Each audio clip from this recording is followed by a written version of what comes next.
خلیفہ ہارون الرشید عباسی خاندان کا 5واں خلیفہ تھا۔ عباسیوں نے طویل عرصے تک اسلامی دنیا میں حکومت کی، لیکن ان میں سے شہرت صرف ہارون الرشید کو نصیب ہوئی۔ ہارون الرشید کے دور میں ایک بہت بڑا قحط پڑ گیا۔ اس قحط کے اثرات سمرقند سے لے کر بغداد تک اور کوفہ سے لے کر مراکش تک ظاہر ہونے لگے۔ ہارون الرشید نے اس قحط سے نمٹنے کے لیے تمام تدبیریں آزما لی۔ اس نے غلے کے گودام کھول دیے، ٹیکس معاف کر دیے، پوری سلطنت میں سرکاری لنگر خانے قائم کر دیے اور تمام امراء اور تاجروں کو متاثرین کی مدد کے لیے موبلائز کر دیا۔ لیکن اس کے باوجود عوام کا مسئلہ حل نہیں ہوا، عوام کے حالات ٹھیک نہ ہوئے۔ ایک رات ہارون الرشید شدید ٹینشن میں تھا، اسے نیند نہیں آ رہی تھی۔ ٹینشن کے اس عالم میں اس نے اپنے وزیر یحییٰ بن خالد کو طلب کیا۔ یحییٰ بن خالد ہارون الرشید کا استاد بھی تھا، اس نے بچپن سے بادشاہت کی تربیت کی تھی۔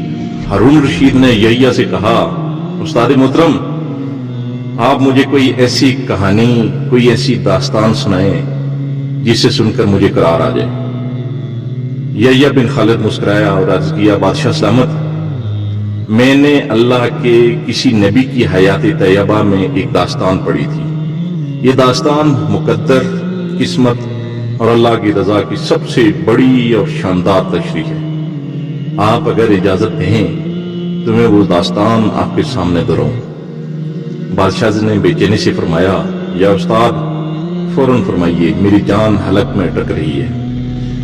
یحییٰ نے عرض کیا، کسی جنگل میں ایک بندریا سفر کے لیے روانہ ہونے لگی۔ اس کا ایک بچہ تھا، وہ بچے کو ساتھ نہیں لے جا سکتی تھی۔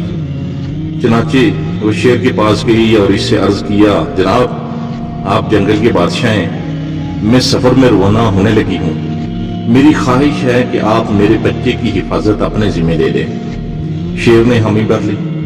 بندریا نے اپنا بچہ شیر کے حوالے کر دیا۔ شیر نے بچے کو اپنے کندھے پہ بٹھا لیا۔ بندریا سفر پہ روانہ ہو گئی۔ اب شیر روزانہ بندر کے بچے کو کندھے پہ بٹھاتا اور جنگل میں اپنے روزمرہ کے کام کرتا رہتا۔ ایک دن وہ جنگل میں گھوم رہا تھا کہ اچانک آسمان سے ایک چیل نے ڈائی لگائی، شیر کی قریب پہنچی، بندریا کا بچہ اٹھایا اور آسمان میں گم ہو گئی۔ شیر جنگل میں بھاگا دوڑا، لیکن وہ چیل کو نہ پکڑ سکا۔ یحییٰ خالد رکا، اس نے سانس لیا اور خلیفہ ہارون الرشید سے عرض کیا، بادشاہ سلامت۔ چند دن بعد بندریا واپس آئی اور شیر سے اپنے بچے کا مطالبہ کر دیا۔ شیر نے شرمندگی سے جواب دیا، تمہارا بچہ تو چیل لے گئی۔ بندریا کو بہت غصہ آیا اور اس نے چلا کر کہا، تم کیسے بادشاہ ہو؟ تم ایک امانت کی حفاظت نہیں کر سکے، تم اس سارے جنگل کا نظام کیسے چلاؤ گے؟ شیر نے افسوس سے سر ہلایا اور بولا، میں زمین کا بادشاہ ہوں، اگر زمین سے کوئی آفت تمہارے بچے کی طرف بڑھتی تو میں اسے روک لیتا، لیکن یہ آفت آسمان سے اتری تھی اور آسمان کی آفتیں صرف اور صرف آسمان والا ہی روک سکتا ہے۔ یہ کہانی سنانے کے بعد یحییٰ بن خالد نے خلیفہ ہارون الرشید سے عرض کیا کہ بادشاہ سلامت، قحط کی یہ آفت بھی اگر زمین سے نکلی ہوتی تو آپ اسے روک لیتے۔ یہ آسمان کا عذاب ہے، اسے صرف اللہ تعالیٰ ہی روک سکتا ہے، چنانچہ آپ اسے رکوانے کے لیے بادشاہ نہ بنے، فقیر بنے، یہ آفت رک جائے گی۔ دنیا میں آفتیں دو قسم کی ہوتی ہیں، آسمانی مصیبتیں اور زمینی آفتیں۔ آسمانی آفت سے بچنے کے لیے اللہ تعالیٰ کا راضی ہونا ضروری ہوتا ہے، جبکہ زمینی آفات سے بچاؤ کے لیے اللہ تعالیٰ کی رضا کے ساتھ ساتھ انسانوں کا متحد ہونا بھی ضروری ہوتا ہے۔ وسائل کا بھرپور استعمال اور حکمرانوں کا اخلاص درکار ہوتا ہے۔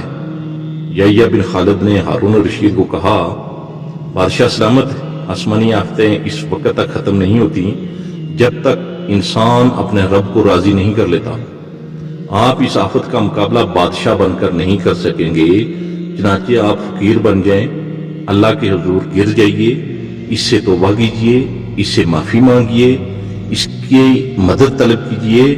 دنیا کے تمام مسائل اور ان کے حل کے درمیان صرف اتنا فاصلہ ہوتا ہے جتنا ماتھے اور جائے نماز میں ہوتا ہے.